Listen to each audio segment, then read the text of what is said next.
Sa probinsya ng Bohol, isang manok lang ang kinikilala ng lahat. May iba't ibang putahe pero ang hinahanap-hanap ng lahat ang kanilang fried chicken. Kaya syempre dumayo ako sa Bohol para sa manok na ito. Maliban sa matinding kabusugan na dala raw nito, mapapawaw ka rin sa bitbit nitong kita. Para sa mga mahilig kumain kagaya ko, kasama dapat sa mga pupuntahan ang kainang ito ng mag-asawang Uma at James. Ang kanilang specialty, ang binabalik-balikang Kanto Fried Chicken.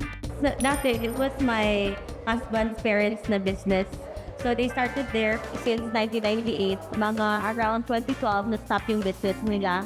So at that year, we also met si Paeng and I. Every time we get together, palaging nagtatanong yung mga tao kung nasaan na daw yung manukan nila.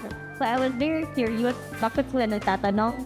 So I told my husband back then, if pwede ba namin i-start ulit yung business. Sa hangarin magkaroon ng dagdag na pagkakakitaan, sinubukan nilang buksan muli ang nagsarang Kanto Fried Chicken business ng magulang ni James. Dati po sa Bohol, first po yung paengs dito na manukan, yung fried chicken lang. We have one child already. We also needed extra income because we're still in college.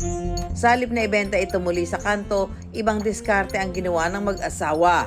Kasi my parents were seniors already, tatamad na sila maghanap ng pwesto. Around 2012, we were selling pero dun lang sa mga event, pack meals, kasi punta kami sa City Hall. So I was very focused in marketing the business.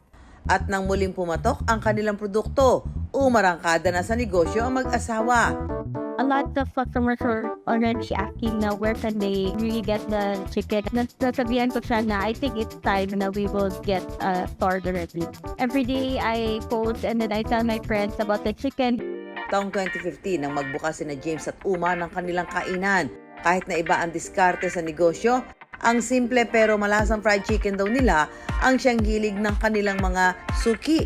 Dahil nasa linya na rin ang produktong manok, sumubok din sila ng ibang luto nito.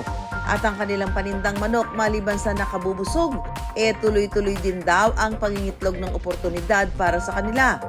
Ang nagsimula sa isang maliit na pwesto, We started with 20 chicken. 20 chickens po a day. All over Bohol and Cebu, we now have 50 branches here in Bohol and around 20 cities. Dito po sa Bohol, yung daily consumption po namin ng chicken is around 3,000 heads po per day. At sa Cebu naman is around 1,500. Siguro per branch po, nasa mga 100,000, 300,000 yung gross na kinagita ng yung counter side yung branch namin. heto na ang dahilan kung bakit dumayo tayo ng Bohol. Makatikim na nga ng OG Kanto Fried Chicken ng mga Boholano. Sa kabila ng naglipa ng nagtitinda ng manok, dito raw sa Bohol, may nananatiling matatag na fried chicken.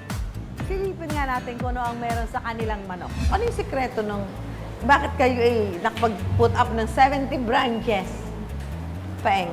70 branches po. Most of it is franchise po yung iba. Yung sikreto siguro, aside as our chicken is juicy, tapos we have our signature taste, it is also made with love. Made with love. Pag sinabi mong made with love, nakikagat ba yung manok? Ano yung nasa isip nyo? Why put all the chicken recipe in one plate? Kasi yung chicken po, for me, I think it's essential na talaga eh. So parang if you have birthdays or any occasion, fiesta sa kanila, I want them to think, oy, pag chicken, naiisip nila ipaengs.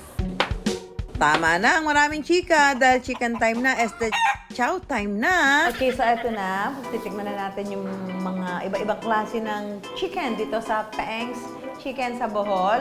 So, unahin natin itong kanyang ang init. This is the original chicken. At ang chicken nila hindi malnourished na. May laman, yan, At juicy. Totoo juicy siya. Yan. Malasa siya. Hanggang sa kaibuturan ng kanyang laman, malasang-malasa. Talagang juicy nga. So, this is the roasted chicken. Napakalasa naman.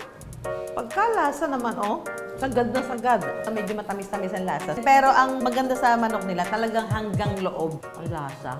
Hindi na nakakapagtaka kung umabot sa 70 branches, kung may franchise man yan. Kasi talagang ang hindi ho nila i-compromise yung lasa. Ang pagsisimula ng negosyo ni na James at Uma, katas ng kanilang ipon. Yung unang puhunan po namin is savings po namin, parang earnings po galing sa events po. Kasi nag-handle din kami ng events dati. 15,000 lang yun para panimula po.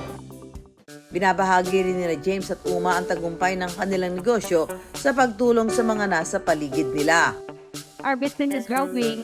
We are also helping people. Yung Bagyo Odette, we were really having relief operation. Tsaka pag may sunog, isa talaga kami sa nagtutulog talaga.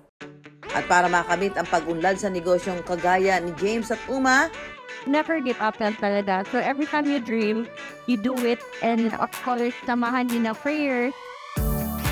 di lang sa pag-ibig ang pagbibigay ng second chance. Ang negosyo pwedeng di agad pumatok. Pero kapag garantisado ang kalidad ng produkto, magbubukas muli ang pagkakataon para makabangon at tuluyang umasenso.